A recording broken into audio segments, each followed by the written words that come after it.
പ്രവാചക ചര്യകളിൽ വളരെ പ്രധാനപ്പെട്ട ഒന്നാണ് താടി വെക്കുക എന്നുള്ളത്. താടി വടിച്ച് കളയുന്നത് ഹറാമാകുന്നു, തെറ്റാകുന്നു എന്നുള്ളത്. ഇത് വിശുദ്ധമായ ഹദീസിന്റെ ഗ്രന്ഥങ്ങളിൽ നമുക്ക് പരിശോധിച്ച് നോക്കിയാൽ കാണാവുന്ന ഇതൊരു അപ്രിയ സത്യം. ഞാൻ അങ്ങനെ പറഞ്ഞതെന്ന് വെച്ചാൽ നമ്മൾ ആരും ഈ താടി വെക്കുന്നതിനോട് താല്പര്യം കാണിക്കുന്നുള്ളതല്ല. ഇതിത്ര നിസ്സാരമായ വിഷയമായിട്ടാണോ നമ്മൾ കാണേണ്ടത്? നിങ്ങൾ ലോകത്തൊന്ന് ചിന്തിച്ചു നോക്കി, ഏതെങ്കിലും ഒരു പണ്ഡിതനെ, താടി വെക്കാത്ത ഏതെങ്കിലും ഒരു പണ്ഡിതനെ നമ്മൾ കണ്ടിട്ടുണ്ടോ? ഉണ്ടാവില്ല. താടി എന്നുള്ളത് പുരുഷന്റെ പൗരുഷത്വമാണ്, ഇസ്ലാമിന്റെ അടയാളവുമാണ്. ആണ് ആണെങ്കിൽ അവന്റെ ചിഹ്നമാണ് താടി എന്നുള്ളത്. പെണ്ണിനെയും മാണിനെയും വേർതിരിക്കുന്നത് താടി കൊണ്ടാണ്. ഇതുപോലെ കുറെ വിഷയങ്ങൾ നമുക്ക് ഹദീസിന്റെ ഗ്രന്ഥങ്ങൾ കാണാവുന്നതാണ്. മഹാനായ നബി തങ്ങൾ പറയുന്നു, നിങ്ങൾ താടി നിങ്ങൾ വളർത്തുകയും മീശ നിങ്ങൾ വെട്ടുകയും ചെയ്യുകയും. എന്താ കാര്യം? മജൂസിയാക്കളോട് നിങ്ങൾ എതിരാവണം. താടി നമുക്കൊരു അരോചകമായി തോന്നുകയാണ്. അള്ളാന്റെ റസൂലിന്റെ സുന്നത്തിനെ നേരെ എതിർക്കുകയാണ് നമ്മൾ ഈ താടി ചൊറകിക്കളയുന്നതിലൂടെ നമ്മൾ ചെയ്യുന്നത്. വിശുദ്ധമായ റസൂൽ സല്ലല്ലാഹു അലൈഹി വസല്ലം തങ്ങൾ പറഞ്ഞു, എന്റെ സുന്നത്ത് എന്ന് പറയുന്നത്, എന്റെ സുന്നത്ത് ഫമൻ റഗബ അൻ സുന്നത്തി ഫലൈസ മിന്നി, എന്റെ സുന്നത്താകുന്ന താടി വെക്കുക എന്നുള്ളത് അല്ലെങ്കിൽ മറ്റുള്ളത്, അതിനെയും വിട്ട് നിങ്ങൾ അതിനെ മറ്റൊന്നും ആഗ്രഹിക്കുകയാണെങ്കിൽ ഫലൈസ മിന്നി, ഓനെന്റെ സമുദായത്തിൽ പെട്ടവനല്ല എന്ന് പുണ്യനബി സല്ലല്ലാഹു അലൈഹി വസല്ലം തങ്ങൾ പഠിപ്പിച്ചിരിക്കുകയാണ്. താടി വടിക്കുന്നവൻ നമ്പർ 1 വിചാരിക്കേണ്ടത്, മനസ്സിലാക്കേണ്ട ഒരു കാര്യം, ഞാനിത് അള്ളാന്റെ റസൂലിന് എതിര് ചെയ്യുകയാണ് എന്നുള്ളതാണ്. വളരെ നിസ്സാരമായ ഒരു കാര്യമില്ലായത്. ഏറ്റവും അവഗണിക്കപ്പെടുന്ന സുന്നത്തുകളിൽ വളരെ പ്രവാചകനോട് എതിർക്കപ്പെടുന്ന ഒരു വിഷയമാണിത്. ഒന്ന്, നബിയെ ധിക്കരിച്ചു എന്നുള്ളതാണ്. കാരണം എന്താണെന്നറിയോ? ഖുർആൻ നമ്മളോട് പറയുന്നുണ്ട്, ബിസ്മില്ലാഹിർ റഹ്മാനിർ റഹീം, ഫൽയഹ്ദരില്ലദീന യുഖാലിഫൂന അൻ അംരി അൻ തുസീബഹും ഫിത്നത്തുൻ ഔ യുസീബഹും അദാബുൻ അലീം. സൂക്ഷിച്ചു കൊള്ളണം.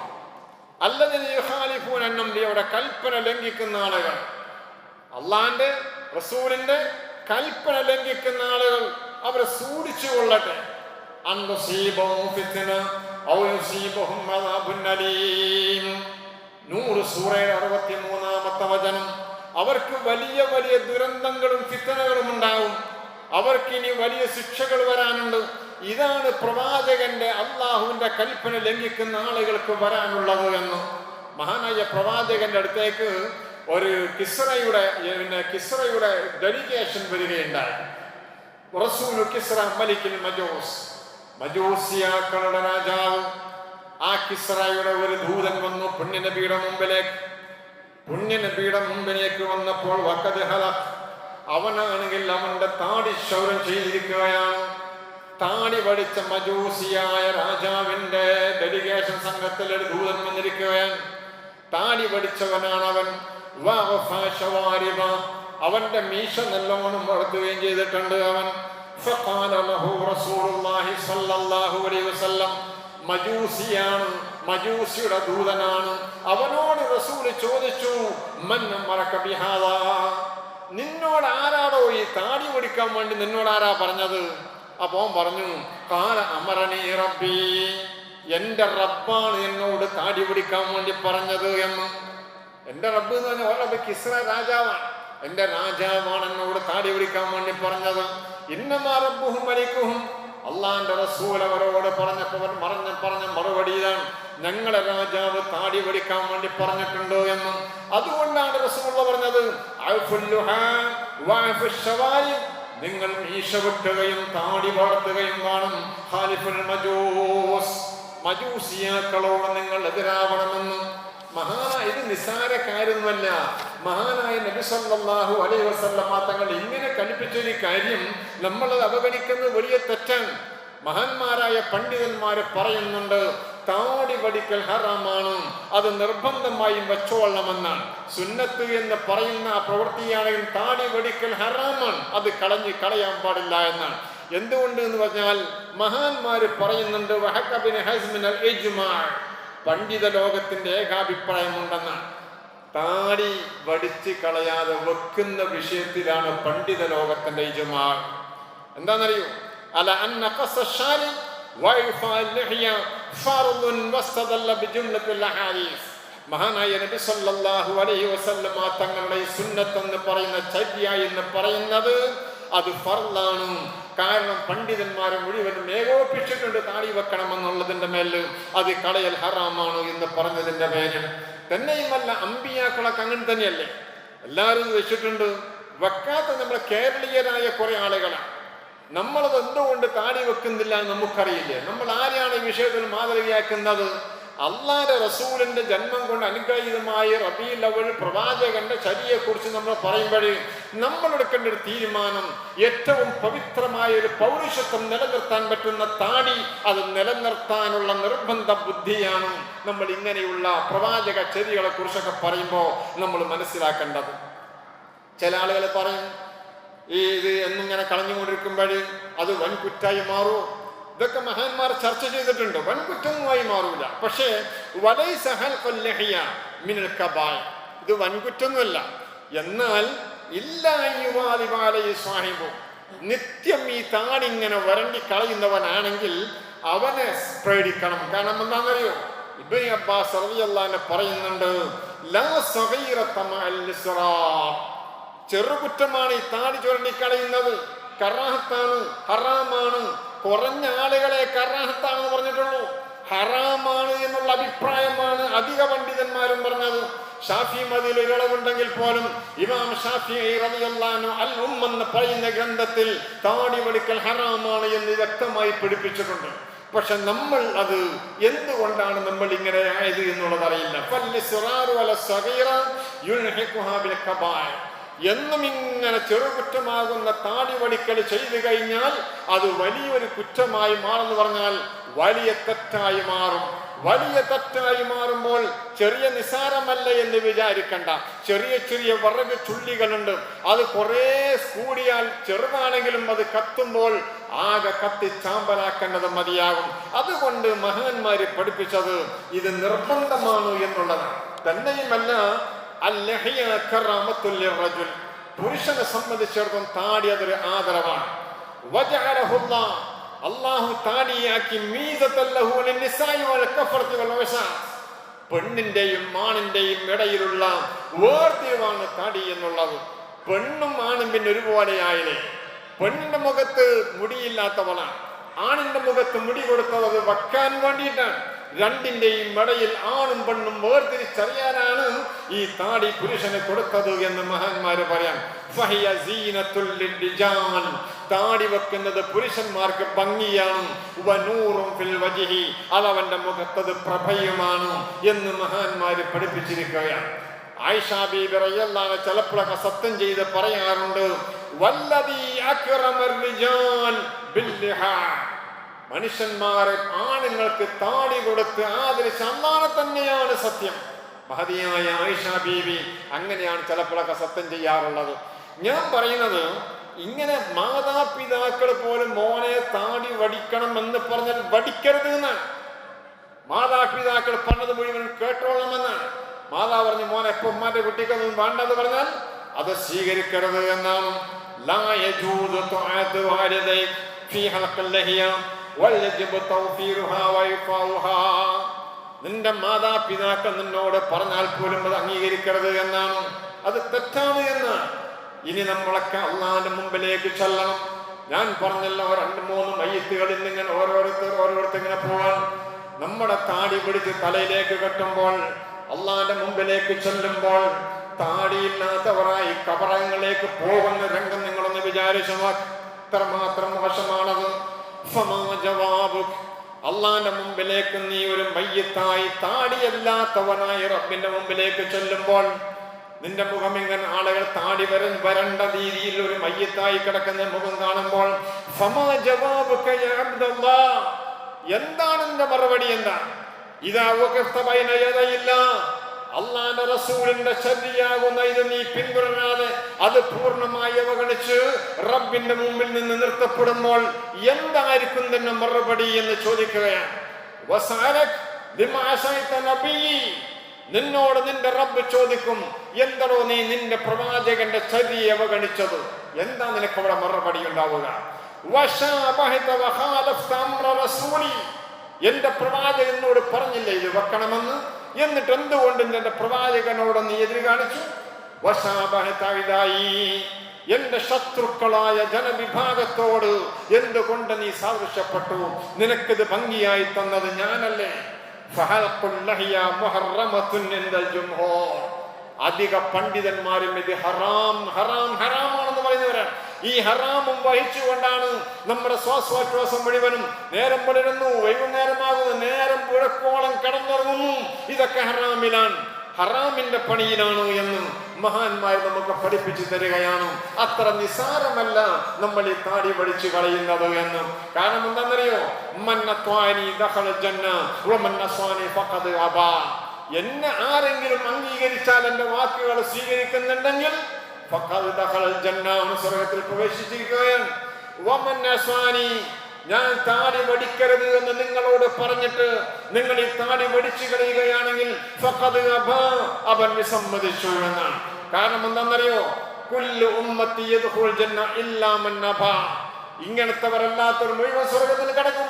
പ്രവാചകന്റെ ചര്യ അവഗണിച്ചവൻ നരകത്തിലേക്കുള്ളവനാണ് എന്ന് ഹദീസിൽ നമുക്ക് പഠിപ്പിച്ചു തരികയാണ്. വലഖദ് കറംനാ ബനി ആദം. ഞാനിത് പറയുന്നത് എന്തുകൊണ്ട് നമ്മൾ ഇത്ര നിസ്സാരമാക്കി എന്നുള്ളതാണ്. വലഖദ് കറംനാ ബനി ആദം, ആദം സന്തതികളെ നമ്മൾ ആദരിച്ചു എന്ന് ഖുർആൻ പറഞ്ഞത് മഹാന്മാര് പറയുന്നുണ്ട്. പുരുഷന് താടി കൊണ്ടും പെണ്ണിന് മുടി കൊണ്ടും ആദരിച്ചു എന്നാണ്.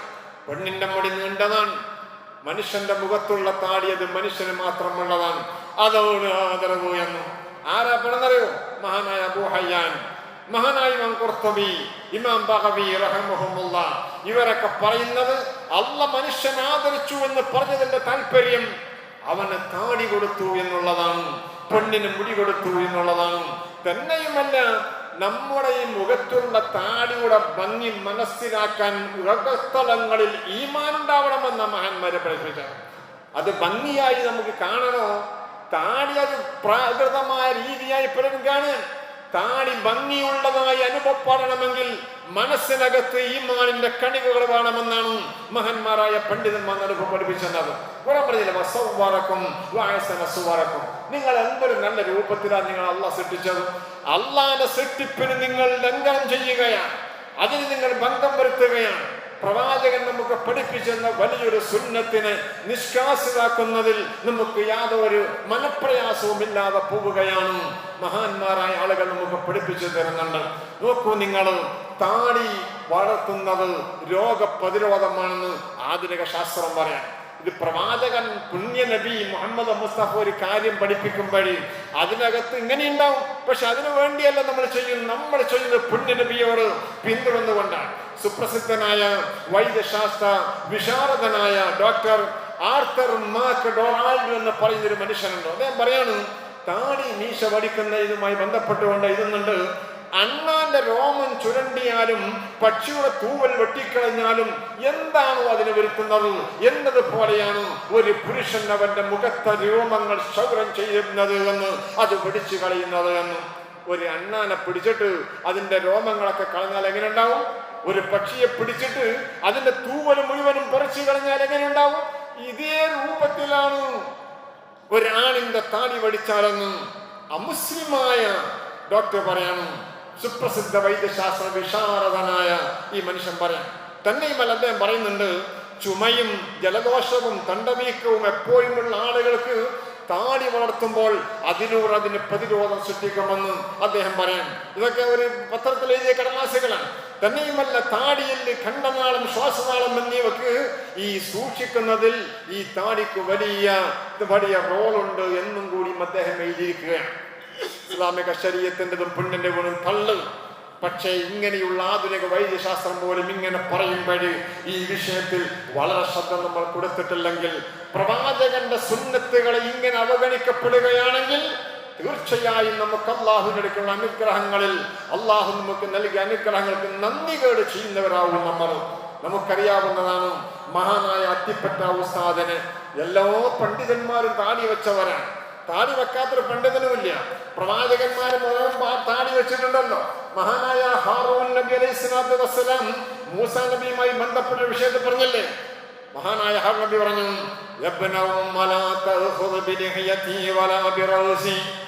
നിങ്ങളെന്റെ താടി പിടിക്കരുത്, നിങ്ങൾ എന്റെ താടി പിടിക്കരുത്, താടിനെ പിടിച്ച് പ്രശ്നമാക്കരുത് എന്ന് പറഞ്ഞു. എന്ന് പറഞ്ഞാൽ പ്രവാചകന്മാർക്ക് മുഴുവൻ മതുണ്ട് എന്നുള്ളതാണ്. അതുപോലെ പണ്ഡിതന്മാരും താടി വെച്ചവരാവും. ഏതോ ഒരാൾ താടി വെക്കാത്ത ഒരാളെ കണ്ടാൽ അയാൾ ആക്ഷേപിക്കണ്ട, എന്തെങ്കിലും കാരണങ്ങൾ ഉണ്ടാകും. അതിപ്രധാനമായ കാരണങ്ങളുള്ള ഒരാൾ അങ്ങനെ ചെയ്തിട്ടുണ്ടെങ്കിൽ നമ്മൾ അവർ ആക്ഷേപിക്കുകയുമില്ല. പല രീതിയിലും അതുണ്ടാവാം. മഹാനായ എത്തിപ്പെട്ട ഉസ്താദ് നബ്ബറല്ലാഹു മർക്കദ നമ്മൾ അടുത്താ കടന്നുറങ്ങുന്നത് വലിയ മഹാനല്ലേ. ആ മഹാന്റെ താടി രോമങ്ങൾ ഒരു വാളയിൽ അതൊന്ന് വടിക്കണമെന്ന് ഡോക്ടർമാർ ആ മഹാനുഭാവനോട് പറഞ്ഞൊരു സന്ദർഭമുണ്ട്. എപ്പോഴെന്നറിയോ? വലിയ ക്യാൻസർ രോഗിയാണ്. ക്യാൻസർ രോഗിയായി ആശുപത്രിയിൽ പോയി തൊണ്ടയിലുള്ള ഈ ഓപ്പറേഷൻ നടത്താൻ താടി രോമങ്ങൾ വടിക്കണമെന്ന് പറഞ്ഞപ്പോൾ മഹാനായ സൂഫി വര്യനായ എത്തിപ്പെട്ട ഉസ്താദ് കരഞ്ഞു പോയത് അപ്പോൾ മാത്രമാണ്. വേദന കടിച്ചിറക്കുമ്പോഴൊന്നും വലിയ വലിയ വേദനയുള്ള രീതിയിൽ രോഗങ്ങളും വന്നിട്ട് പോലും കണ്ണുന്നൊരു തുള്ളി നീര് പോലും കണ്ണുനീര് പോലും ഒരിക്കലും മുറിയാത്ത മഹാനായ പണ്ഡിതനാണ് ആ മഹാനുഭാവൻ. എപ്പോഴും പറയും അൽഹംദുലില്ലാ. എത്ര വേദന ഉണ്ടെങ്കിലും പറയും അൽഹംദുലില്ലാ അൽഹംദുലില്ലാ എന്നിങ്ങനെ പറഞ്ഞുകൊണ്ടിരിക്കുന്ന വലിയൊരു മനുഷ്യനാണ്. പക്ഷേ ഓപ്പറേഷൻ നടത്താൻ തിയേറ്ററിൽ കൊണ്ടുപോകുമ്പോൾ താടി രോമങ്ങൾ ഒഴിവാക്കണമെന്ന് പറഞ്ഞപ്പോൾ സമ്മതിച്ചില്ല. മഹാൻ സമ്മതിച്ചില്ല. ഡോക്ടർമാർക്കാണെങ്കിൽ താടി രോമങ്ങൾ കളഞ്ഞേ പറ്റൂ, ശരീരമാസകലം മുടി കളയണമെന്നവർക്ക്. പക്ഷെ അത് സമ്മതിച്ചില്ല. അവസാനം വന്ന് പാണക്കാട് സയ്യിദ് മുഹമ്മദ് അലി ശിഹാബ് തങ്ങൾ നബ്ബറല്ലാഹു മർകദ് ജീവിച്ചിരിക്കുന്ന കാലമാണ്. ആ മഹാനുഭാവൻ പാണക്കാട്ടെ കുട്ടികൾ എന്ന് പറഞ്ഞാലും അപ്പടി സ്വീകരിക്കുന്ന സ്വഭാവമായിരുന്നു മഹാനായ എത്തിപ്പെട്ട ഉസ്താദിനുള്ളത്. അത്ര വലിയ ആദരവോടെ കാണുന്ന കുടുംബമാണ് പാണക്കാട് കുടുംബം. മഹാനായ എത്തിപ്പെട്ട ഉസ്താദിനോട് പാണക്കാട് തങ്ങൾ പറഞ്ഞു, അല്ല വേറെ വഴിയില്ല, ഡോക്ടർമാർക്ക് വേറെ വഴിയില്ല. ഞാൻ പറയുന്നത് വളരെ നിസ്സാരമായി കാശ് കൊടുത്ത് ബാർബർ ഷോപ്പിൽ പോയി ഇത് ഒരു പ്രശ്നവുമില്ലാതെ വില വെക്കാതെ ശുദ്ധം ചെയ്യുന്ന ആളുകളോട്, അത് വടിച്ചു കളയുന്നവരോട് ഞാൻ പറയുന്നത് ഇതിന്റെ ബലവും ഇതിന്റെ സുന്നത്തിന്റെ ശക്തിയും ഒക്കെ മനസ്സിലാക്കാൻ ഈ മനുഷ്യന്റെ ഒറ്റപ്പഴിയും നമുക്ക് മനസ്സിലാക്കാൻ കഴിയും. അവസാനം ക്യാൻസർ പിടിച്ച് രോഗിയായി താടി രോമം നീക്കി ഓപ്പറേഷൻ ചെയ്യാൻ വേണ്ടി വരുമ്പോൾ സമ്മതിച്ചില്ല. അവസാനം സമ്മതിച്ചെങ്ങനെയെന്നറിയോ? ഡോക്ടർമാർക്ക് ഓപ്പറേഷൻ ചെയ്യാനുള്ള ഇടം മാത്രം ഒരു ഭാഗം പഠിച്ചു. അങ്ങനെ പഠിച്ചതിന് ശേഷം ഓപ്പറേഷൻ വിധേയമായി എന്നുള്ളതാണ്. അതും പാണക്കാട് തങ്ങൾ പറയേണ്ടി വന്നു. വികൃതമായ മുഖമല്ലേ? സാധാരണ ഒരു താടിയുടെ ഒരു ഭാഗം പഠിച്ചാണ്, ഒരു ഭാഗം മാത്രം മുഖം വികൃതമാകും. എന്നാൽ പോലും ഇത് പുണ്യനബിയുടെ സുന്നത്താണ്. താടി പഠിച്ച് ഞാൻ അല്ലാഹുവിന്റെ റസൂലിനെ എങ്ങനെ ഞാൻ മുഖത്തേക്ക് നോക്കുമെന്നുള്ള ഭീതിയാണ് ഈ വലിയ പണ്ഡിതനെ ഇങ്ങനെ കരയാൻ. ഒരിക്കലും കരയാത്ത മഹാൻ കരഞ്ഞു പോയത് താടി പഠിക്കണ വിഷയം പറഞ്ഞപ്പോഴാ. നമുക്കത് യാതൊരു പ്രശ്നവുമില്ല, നിസാരമായി നമ്മളിത് കാണുന്നെങ്കിൽ അവർ ഭയന്നുകൊള്ളട്ടെ എന്നുള്ള വിശുദ്ധമായ ഖുർആൻ നമ്മുടെ മുമ്പിലുണ്ട്. മഹാനായ CH ഉസ്താദ് നബ്ബറല്ലാഹു മർകദ CH ഹൈബറോസ് മുസ്ലിയ മരിക്കുന്നതിന്റെ തലേ ദിവസമാണ് ഭാര്യ അടുത്തേക്ക് പോണത്. ഭാര്യ ചോദിച്ചു, നിങ്ങൾ എങ്ങോട്ടാ പോണത്? ഒന്നുമില്ല, എന്റെ മീശയും കാര്യങ്ങളൊക്കെ ഒന്ന് ശരിയാക്കാതെ പോയാൽ അല്ലാഹുവിന്റെ റസൂൽ മുത്ത് റസൂൽ എന്റെ മുഖം തിരിക്കൂലേ, എന്റെ സുന്നത്ത് അവഗണിച്ചാണോ നീ എന്റെ അടുത്തേക്ക് വരുന്നത് എന്നെന്റെ പുണ്യനബി എന്നോട് പറയൂലേ? അതുകൊണ്ട് സുഖമില്ലാതെ ഭാര്യയുടെ അടുത്ത് പോയി മുഖം വൃത്തിയാക്കട്ടെ എന്ന് പറഞ്ഞ് പിറ്റേ ദിവസം അതേ സമയത്ത് മരിക്കാൻ. ഞാൻ പറഞ്ഞു, നിസ്സാരമല്ലായിരുന്നു, അത്ര നിസ്സാരമല്ലായിരുന്നു. അള്ളാന്റെ റസൂൽ ഇത്രമാത്രം വലിയ പുണ്യമെന്ന് നമ്മളോട് പഠിപ്പിച്ചു തന്ന താടി രോമങ്ങൾ അത് വളർത്തിക്കളയുമ്പോൾ സ്വാഭാവികമായും ഒരു വട്ടം അല്ലെങ്കിൽ 2 വട്ടം അതൊന്ന് ചിന്തിക്കണം, ഞാൻ എന്താണ് ചെയ്യുന്നത് എന്നുള്ളത്. ഞാൻ ഈ ചെയ്യുന്ന പണി എന്താണ്? അള്ളാന്റെ റസൂൽ നമുക്ക് പഠിപ്പിച്ചെന്ന കുറെ കാര്യങ്ങളുണ്ട്. അത് നിങ്ങൾ പിടിച്ചോളണം, അത് നിങ്ങൾ പിടിക്കണം. അള്ളാന്റെ റസൂൽ കാണിച്ചെന്നതാണോ താടിയെങ്കിൽ ആ താടി വെക്കൽ നമ്മൾ നിർബന്ധമായി അത് വെച്ചോളണം. മീശ വെട്ടാനാ നിങ്ങളോട് പറഞ്ഞത്. പക്ഷെ മീശക്കാരായ നമ്മളൊക്കെ നമ്മൾ നടക്കുന്നത് എങ്ങനെയാണ്? വലിയ മീശക്കാരായി നടക്കുകയാണ്. അതാണ് പൗരുഷത്വം എന്നാണ് നമ്മൾ മനസ്സിലാക്കിയത്. മീശ മാത്രമാണ് പൗരുഷത്വമെന്നും താടിയാണ് പൗരുഷത്വം തെളിയിക്കുന്ന താടിയാണ്. അള്ളാന്റെ റസൂൽ വളരെ വ്യക്തമായി പഠിപ്പിച്ചതും ഇതാണ്. പ്രവാചകന്മാർ മുഴുവനും അങ്ങനെയാണ്. പ്രവാചകന്റെ താടി രോമങ്ങൾ തിങ്ങി നിറഞ്ഞതായിരുന്നു എന്ന്. തന്നെയുമല്ല, അത് കുറഞ്ഞത് മാത്രമാണ്, എണ്ണപ്പെട്ട കുറെ മുടികൾ മാത്രമാണ് നരച്ചത് എന്നുമാണ്. എന്നാൽ ചില ആളുകൾ പറയും, ഞാൻ ആകെ നരച്ചു പോയിട്ടുണ്ട്, അതിപ്പോ വലിയ പ്രയാസമാണ്, എനിക്ക് വലിയ പ്രായമൊന്നുമായിട്ടില്ല, അതുകൊണ്ട് 50 കഴിയുന്നത് വരെ താടി വെച്ചിരുന്നു. 50 കഴിഞ്ഞ് മരണത്തോട് കൂടെ നടത്തപ്പോ പിന്നീട് അത് പഠിച്ചു കളയാൻ. നരച്ചു പോയി എന്നുള്ളത് നരച്ചു പോകാതിരിക്കും. നമ്മുടെ മുടികളൊക്കെ കൃഷികളൊക്കെ കുറെ വന്നാൽ അത് പൊയ്ക്കുന്നത് കണ്ടില്ലേ? അത് നിരക്കണം എന്തെന്നറിയോ? അത് ഇനി അധികം കാലമില്ലാന്ന് സൂചിപ്പിക്കാനാണ്. അതിനു വേണ്ടിയിട്ടൊക്കെ നിരക്കണത്. അങ്ങനെ നിരക്കുമ്പോ നിരച്ചു പോയി എറിഞ്ഞ് പഠിച്ചു കളയുകയാണ്. തെറ്റാണത്. ഒരു പണ്ഡിതനോട് ചോദിച്ചു, 20 വയസ്സുള്ള ചെറുപ്പക്കാരനാണ്, താടി രോമങ്ങൾക്ക് അകാലം വരാൻ നമ്മൾ പറയില്ലേ, ആ ചെറുപ്പക്കാരനാകെ താടി നിരച്ചിട്ടുള്ളത്.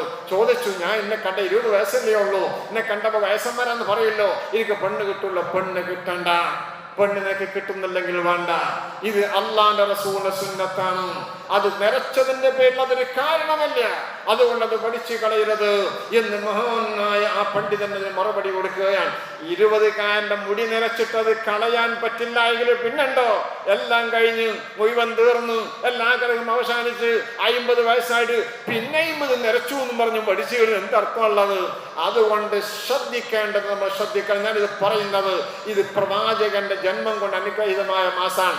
അതുകൊണ്ടാണ് ഞാൻ ഈ കാര്യം പറയുന്നത്. ഈ കാര്യത്തിൽ നിങ്ങളൊന്ന് ശ്രദ്ധിച്ചോളൂ. തീർച്ചയായും നമ്മൾ തെറ്റിലൂടെയാ പോകുന്നു. ഓരോ സമയം നിസ്കരിക്കുമ്പോഴും ബാത്റൂമിൽ പോകുമ്പോഴും കിടക്കുമ്പോഴും ഇരിക്കുമ്പോഴും ഒക്കെ ഹറാമിലാണ്. ആ ബോധം നമുക്കുണ്ടാകും. ആ ഹറാമില്ല. അതുപോലെ താടി വടിച്ച് നമ്മൾ താടി പിടിച്ച് കെട്ടുമ്പോഴേ ആ താടി ഇങ്ങനെ വടിച്ചു കിടക്കുന്ന മുഖത്തേക്ക് നോക്കേണ്ടി വന്നാൽ അത് നമ്മുടെ വലിയ പരാജയമാണ്. എന്റെ സുന്നത്തിനെ വിട്ടുകൊണ്ടാണ് അവൻ ആഗ്രഹിച്ചതെങ്കിൽ ഒന്നിൽപ്പെട്ടവരല്ല. ആ പുണ്യ റസൂലിന്റെ മുഖത്തേക്ക് നോക്കാൻ എനിക്ക് സാധ്യമാവില്ല എന്നുള്ള ഈ ഗൗരവമായ താക്കീത് നമ്മുടെ മനസ്സാന്തരങ്ങൾ വേണം. സർവശക്തനായ അല്ലാഹു സുബ്ഹാനഹു വ തആല പ്രവാചകനോട് പിന്തുടരാൻ നമുക്ക് തൗഫീഖ്